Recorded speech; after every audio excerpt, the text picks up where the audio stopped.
Tipu saja korang ni sebagai orang kata rakyat mengatakan harga barang kat situ mahal, harga pasaraya ini mahal, harga keperluan ini mahal.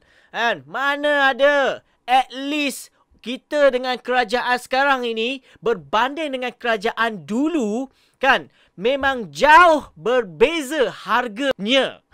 Untuk keperluan asas khususnya. What's up guys? Assalamualaikum dan salam sejahtera kepada korang semua yang sudi menonton Saja Sembang. Aku Faizwan. Aku nak baca artikel yang mana Jecom sendiri dah mengeluarkan kenyataan yang mana kerajaan dakwa belanja dapur keluarga RM391 sebulan. Ini bagi mereka yang berpendapatan RM1,500. Bagaimana pula bagi mereka kategori isi rumah yang mungkin berpendapatan lebih sedikit ataupun mungkin jauh di bawah. Jom kita tengok melalui artikel ataupun berita di Malaysia kini. Yang mana kerajaan mendakwa belanja dapur satu keluarga dengan gaji minimum RM1,500 sebanyak RM391 sebulan atau RM97.75 seminggu. Dakwaan ini dibuat oleh Jabatan Komunikasi Komuniti Jecom bagi menjawab persoalan benarkah belanja dapur meningkat dari RM200 ke RM500 sebulan. Jecom membariskan contoh perbelanjaan sekeluarga melibatkan ayam, beras, minyak masak, telur, roti dan gas memasak. Berdasarkan infografik yang dikeluarkan oleh Jecom, harga ayam dianggarkan sekitar RM18.80 seekor. Dan dengan anggaran satu keluarga membeli 2 ekor seminggu, ia bermakna perbelanjaan mereka sebanyak RM37.60. Begitu juga dengan harga minyak masak paket yang berharga RM6.90 sekilogram. Roti gardenia RM4.30, beras 10 kilo RM38, telur sepapan RM14 dan gas tong 10 kilo RM19. Berdasarkan anggaran perbelanjaan itu, Jecom menganggarkan satu keluarga berbelanja sekitar RM97.75 seminggu untuk keperluan dapur. Infografik itu mengundang kritikan dengan ramai menyifatkannya sebagai tidak realistik kerana perbelanjaan itu tidak termasuk keperluan asas lain seperti gula, susu, bawang dan sayuran. Setakat ini, infografik yang dimuat naik di Facebook Jecom itu mendapat lebih 3,000 komen dan dikongsi lebih 2,000 pengguna yang matang yang berpendapat ia tidak berasas. Terdahulu beberapa media sosial membangkitkan isu kenaikan harga barang, mendakwa perbelanjaan RM500 sebulan diperlukan untuk membeli barang yang runcit untuk 4 isi rumah sekarang berbanding RM200 sebelum ini.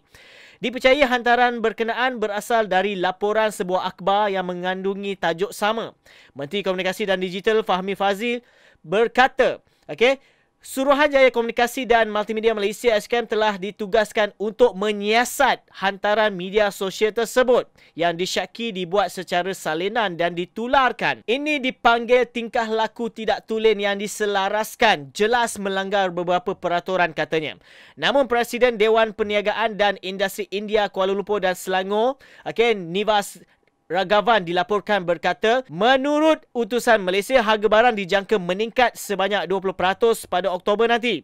Menurut utusan Malaysia, Ragavan dia berkata peningkatan itu didorong 2 faktor utama, iaitu inflasi import dan peningkatan kos operasi perniagaan di Malaysia. Dia berkata pihaknya mendapati terdapat peningkatan 20% dalam kos pengeluaran dan operasi dalam kalangan ahli sejak Januari lalu. Bagaimanapun, Fahmi nolak jangkaan peningkatan itu, berkata kadar inflasi yang dicatatkan setakat ini menunjukkan tren penurunan. Malah dia berkata beberapa petunjuk ekonomi pada tahun ini adalah lebih baik berbanding tahun sebelumnya. Itu kata Menteri Komunikasi. Dan setakat ini, apa kata korang sebagai rakyat Malaysia, khusus bagi korang sebagai pengguna juga? Adakah infografik yang dikeluarkan oleh Jecom adalah benar 100%? Ataupun mungkin seperti mana yang aku janjikan, aku akan buat siaran langsung, dan kita akan terjah kepada pasar raya yang mungkin kalau kita lihat harga-harga yang mereka tawarkan tanpa pegawai KDNKK ataupun tanpa pegawai-pegawai yang tertentu. Dan siaran langsung ini aku harap boleh membuka sedikit sebanyak mata pihak atasan, mata pihak yang menidakkan apa yang berlaku, supaya kita sama-sama di pihak yang benar sebagai rakyat Malaysia, bukan sebagai parti pembangkang, bukan sebagai parti kerajaan. Itu sahaja perkongsian dalam episod kali ini. Diharap sikit sebanyak memberi info yang terkini daripada channel Saja Sembang. Aku Faizuan. Assalamualaikum.